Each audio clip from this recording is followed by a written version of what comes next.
What's up, guys? This is Blue, and this is the Hi, How Are You podcast, self-help for the uninitiated, where for 10 to 20 minutes a week, someone even lazier and perhaps even less busy than you tries to tell you that you deserve to treat yourself better, where the two of us hold each other accountable. Accountability buddies. Yeah, I like that.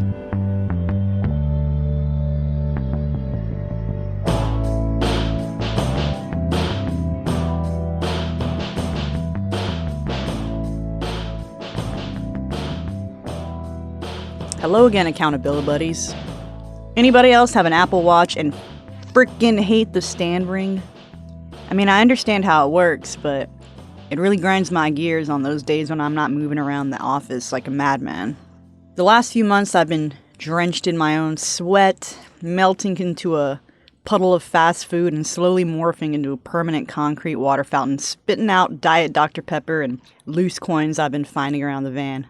This is a van life episode, by the way. I'm going to answer a lot of the weird questions I get when people find out that I live in my great white shark. Some of my favorites are, what do you, do in there? Doesn't it get hot? How do you poop? And my favorite assumption, so I guess you don't shower? When you're car dwelling, you have to be resourceful and creative when it comes to hygiene. Living in your van doesn't mean that you're a stinky slob who doesn't care about their appearance, although you can't tell with me in the middle of July. If you're living in anything other than an RV or a trailer, chances are that you don't already have a shower built in. I've seen a lot of YouTube and Instagram people get real creative / expensive with their setups, and since my biggest goal right now is paying down debt and stacking up cash, I've been doing this thing where I try to only buy things that I'm really going to utilize. So my solution from day one has been a Planet Fitness gym membership. It's $10 a month to have a semi-clean place to shower and work out. And at 33 cents a day, plus not having to buy water, I'd call it the steal of the century. Now obviously with this bitch-ass corona crap going on, that put a giant halt to the public places. So I moved on to the next best thing. Mooching water off my kid brother. It helps when you throw a little cash their way. Now, if this just isn't a possibility, then I guess you might need to get a bit gritty. For less than $10, you could probably get yourself a couple of buckets and a wash rag. How do you cook in your van? Well, for now I have a butane / propane stovetop. It's a single burner, cost maybe $30. Propane and butane are pretty easy to come by, so I usually stock up at Walmart. I also bought an Instant Pot, but I never ever use it.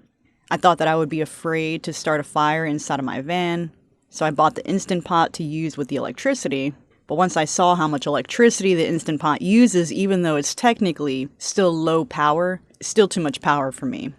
So I decided to risk carbon monoxide poisoning and get a butane propane stovetop. What do you do about electricity? Well, I've talked about using electricity in my van in a previous episode, but to sum it up, I have two systems going on for me. My Goal Zero Yeti generator and my solar system. The solar system is 300 watts of panels on the roof, connected to two 125 amp hour batteries. They're heavy as hell, but right now lithium battery prices aren't great, so once they do go down, I might upgrade. The Goal Zero Yeti is a lithium generator. I believe it holds 96 amp hours, which might not seem like a lot, but for my needs, this baby can keep my fridge powered on at least a couple of days on 12 volt. The downside of solar is one rainy day means that you could run out of power pretty quickly. I haven't yet hooked up my batteries to my alternator, even though I have the parts. I'm just scared of working with electricity, so if you're in Houston and you can hook me up, Blue at hihowareyou.us. Yes. Alright, high top or low top? This honestly depends on how much time you're expecting to spend inside your van. If you're like me and prefer to lounge around outside of work hours, high tops are almost a requirement. But the downside is there's a much larger supply of low top vans compared to high top. This means that if you can live without ever wanting or needing to stand up inside of your van, then you'll save a lot of money off the top since high tops are more coveted, harder to come by, and therefore more expensive, even on the used market. If you can tolerate a low top, then by all means do it. I know some of you are already living in cars, so this is a non-issue. But for me personally, I know I'd be pretty antsy if I wasn't able to stand up to cook, especially during those wet or freezing days. I couldn't do it, so I'm glad I didn't decide on a low top. Those of you who plan to probably literally only sleep in your vehicle might do okay in a low top, but like I said, if you plan to spend long stretches of time in there, then you have to, at the very least, look at some medium or high tops. Class B or cargo van. My initial wish list was a road trek, but after a few months of research, I realized that it was probably going to be a huge money pit for me. My budget at the time was $30,000, so I justified by saying, hey, this is a combined house and car note. Totally worth it. Except not, because the first problem is my budget meant that I was looking at a Class B over 100,000 miles and over 12 years old. Which means that I was valuing all the things inside of a Chevy chassis, all the things that made it a Class B, at over $20,000. Okay, so I get a toilet and a shower and stove and bed built in, but at what cost? I just fucking told you, $20,000. And I realized that, wow, I really don't need all that crap. Let me just spend my money on a more reliable vehicle and slowly buy what I need as I need it. Because for my purposes, van dwelling is more about necessity and chipping away at my credit card debt than having a van made for Instagram. So if you're choosing van life because you need to minimize your possessions or consolidate your debt, get your finances in order, a cargo van you slowly build out makes the most sense. Don't let the words build out scare you. I haven't built a single thing in my van. Everything is strapped down with Velcro, bungee cables, magnets, and zip ties. The only holes I put into my van myself was for the platform bed and to cut the hole for the roof vent. Someone else did my solar and did those holes, so I don't even count them. Most of my storage space is under my bed in plastic containers. So no build out here. Would you choose a different model vehicle? You know, I've tried not to put too much thought into this question because I've already invested so much time and money into my van, but I did probably have around 3 to 4 recalls with this thing. My van, by the way, is a Ram ProMaster 2500 high top. I think it's a 2016.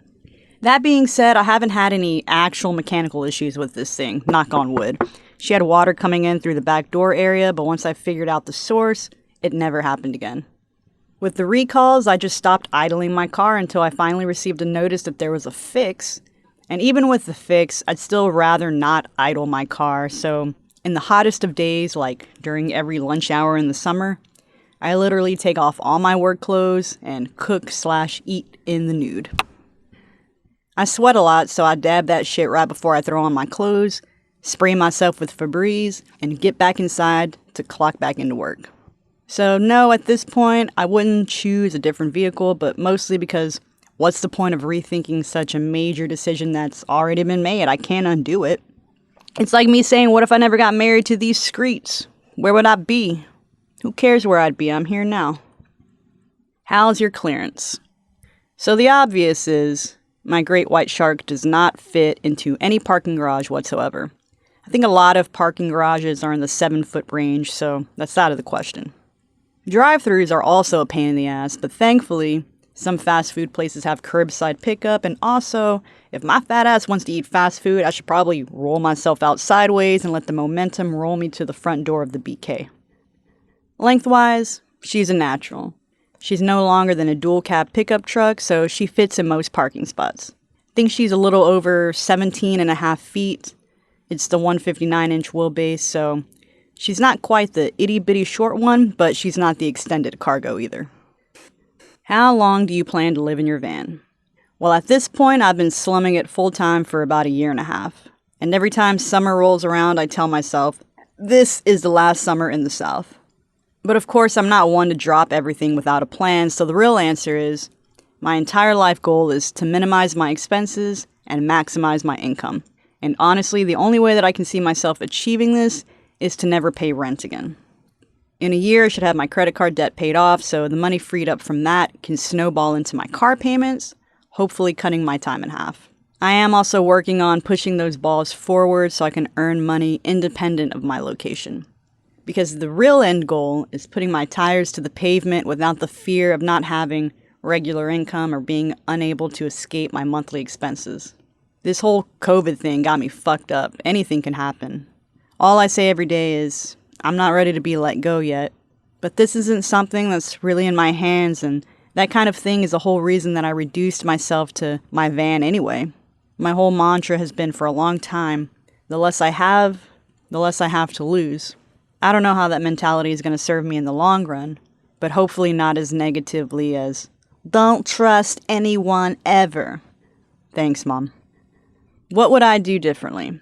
Very minor things. Number one, I might buy a slightly bigger fridge. I didn't want to go too big from the beginning because I figured number one, it's just me. And number two, I figured I wasn't going to have a lot of groceries at once, but once I bought the stove, I kind of surprised myself. I'm almost always stocked up on eggs, and I actually do cook sometimes. And it turns out every so often I need a little extra space without smashing those damn eggs, because I swear to God it happens every time. You just gotta be gentle with that lid, Lou. Plus, the power consumption on the Alpicool line is pretty decent for the price. Number two, I'd probably never buy the Instant Pot. I've never used it. The only reason I bought it was, like I said, I was afraid of blowing up my van, but there's nothing convenient about the Instant Pot when you're just cooking for yourself. Although everyone says it's good on electricity, it gives me anxiety when I watch my estimated time remaining dwindle down on my Yeti to hours I can count on a single hand. I don't like it. Not one bit. Honestly, I might probably also buy the shorter wheelbase. It would probably help me with mileage. Since it's just me, I really don't feel like I need all of this space. Even though I've consolidated all of my belongings to whatever is inside my van, it still feels like I have way too much crap. Alright, speaking of way too much crap, I've babbled on long enough and Mama's parched. If you're cool, head over to the website hihowareyou.us so you can get notified every time I drop a new episode. It'd also be super duper rad if you would rate the show wherever you are, maybe share an episode or something. I will be back very soon with something new, and if you need an accountability buddy, you know where to hit me up. Blue at hihowareyou.us, the letter U, the letter S. See you when I see you.